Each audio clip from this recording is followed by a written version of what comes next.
કચ્છી ગુજરાતી સરિતામાના ચેનલમાં આપણું હાર્દિક સ્વાગત છે। તમે રીંગણાનો ઓરો ખાધો હશે, એ તો ઘણું ખાધું હશે, પણ આપણે આજે બનાવશું આ ફ્લાવરનો ઓરો। તો ફ્લાવર તાજી અને સરસ પસંદ કરવાની।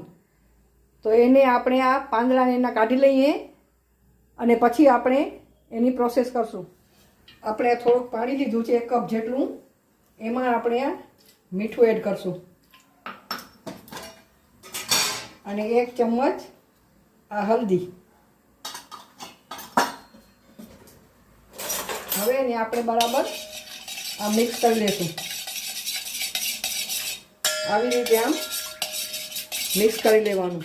હવે આપણે આ ફૂલગોબીને અંદર એટલે ફ્લાવરને આપણે અંદર નાખી દેશું અને આ ઉકળતું પાણી અંદર આમાં નાખી દેશું, એડ કરી દેશું, જેથી અંદરથી કીડા હોય, ગંદકી હોય એ નીકળી જાય અને એને આપણે 15 મિનિટ માટે આપણે ઢાંકીને રાખી દઈશું। હવે બીજી આપણે પ્રોસેસ કરીએ। આપણે આ 2 લાલ લાલ ટમેટા લેશું, એના આપણે આમ બે ભાગ કરી લઈએ અને વચમાંથી આ એની આંખો કાઢી નાખવાની, બરાબર આવી રીતે।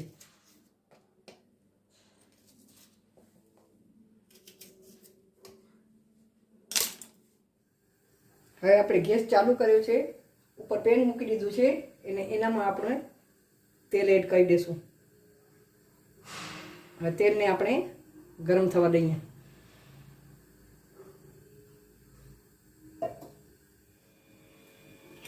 હવે આપણું તેલ ગરમ થઈ ગયું છે, એમાં 10-15 લસણની કલીઓ આપણે નાખી દઈએ, એને ફ્રાય કરી લઈએ, બરાબર। એનો લાલ કલર આવે ત્યાં સુધી આપણે એને આવી રીતે આમ ફ્રાય કરી લઈશું આપણે। લસણનો કલર ચેન્જ થઈ ગયો છે, હવે આપણે એને બહાર કાઢી લઈએ આવી રીતે આમ।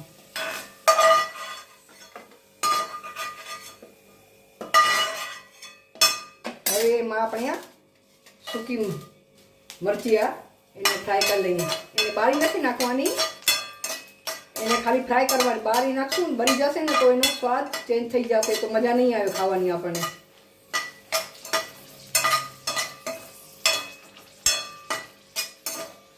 આવી રીતે આમ ફ્રાય કરી લેવાનું, બરાબર। ફૂલી ગઈ છે, હવે આ જોઈ શકો છો, તો એને પણ આપણે બહાર કાઢી લઈએ। હવે આ લીલી મરચીને આપણે ફ્રાય કરી લઈએ।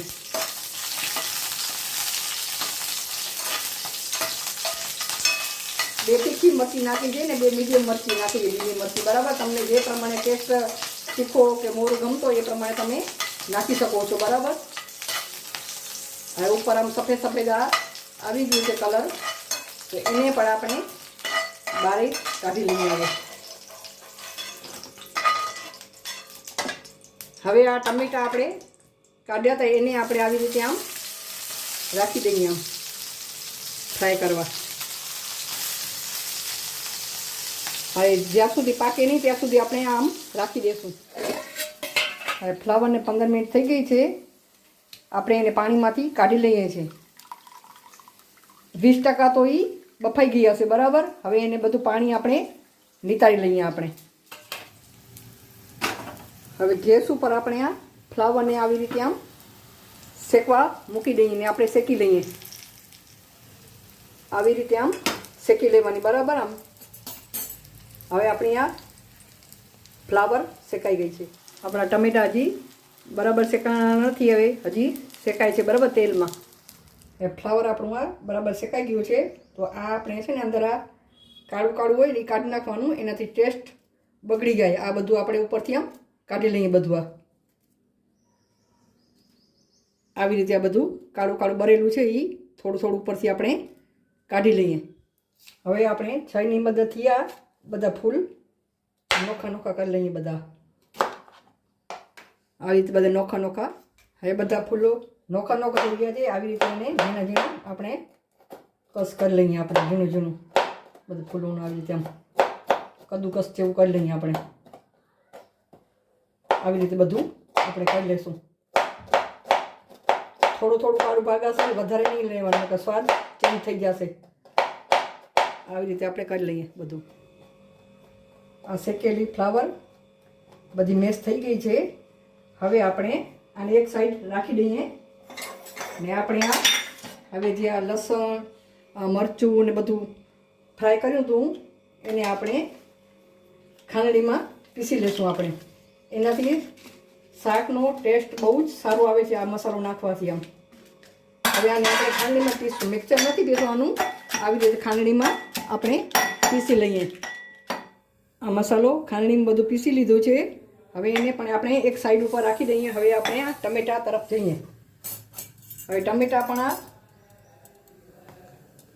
બરાબર ફ્રાય થઈ ગયા છે. અને ઉપરથી આપણે આમ છાલ કાઢી નાખીએ. બરાબર આવી રીતે બધા ટમેટાની આપણે છાલ કાઢી નાખીએ. આપણે આવી રીતે ટમેટાની છાલ કાઢી દઈશું. આપણે બધી આવી રીતે આમ આપણે આ બધી ટમેટાની છાલ કાઢી લઈએ. આમ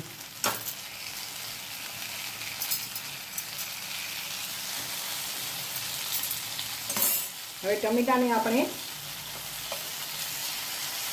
આ છાલ રહી ગઈ છે, આ કાઢી લઈએ બહાર. હવે ટમેટાને આપણે મિક્સ કરી લઈએ આમ આવી રીતે આમ બધું મિક્સ કરી. હવે આ ટમેટા બધા એક રસ થઈ ગયા છે બધા. હવે એ સ્ટેજમાં આપણે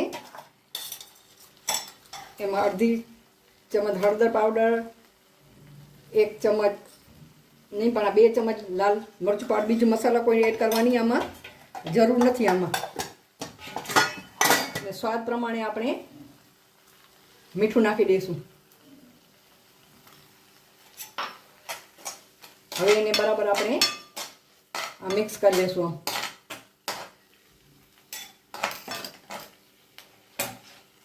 હવે આપણે આ જે ફ્લાવર શેકી અને એની ભૂનાઈ કરી હતી એ આપણે આમાં એડ કરી દઈએ. આમાં તાપ ધીમું રાખવાનું, બરાબર, ફૂલ તાપ નહીં રાખવાનું.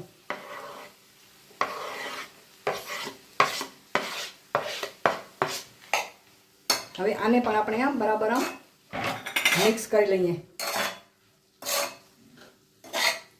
આવી રીતે તમે શાક ચોક્કસથી બનાવીને ખાજો, બહુ જ ટેસ્ટી લાગે છે. આવી રીતે આપણે દબાવીને એને મિક્સ કરશું. આપણે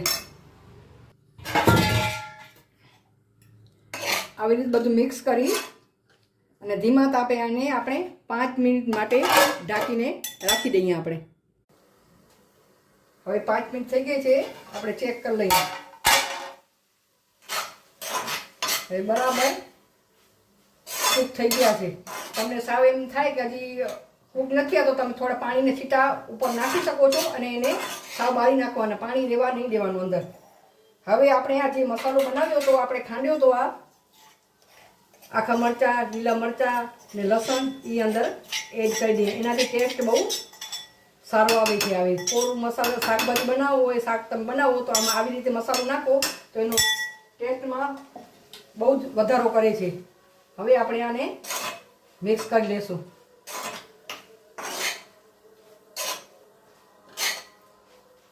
જોઈ શકો છો આપણું ફ્લાવરનો ઓરો બનીને તૈયાર થઈ ગયો છે.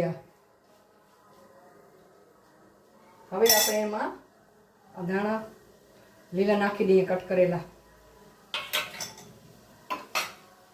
તૈયાર છે આપણો ફ્લાવરનો ઓરો, મસ્ત મજાનો ઓરો. આ જોઈ શકો છો ઓરો તૈયાર થઈ ગયો છે. હવે આપણે ગેસની ફ્લેમ બંધ કરી દઈએ.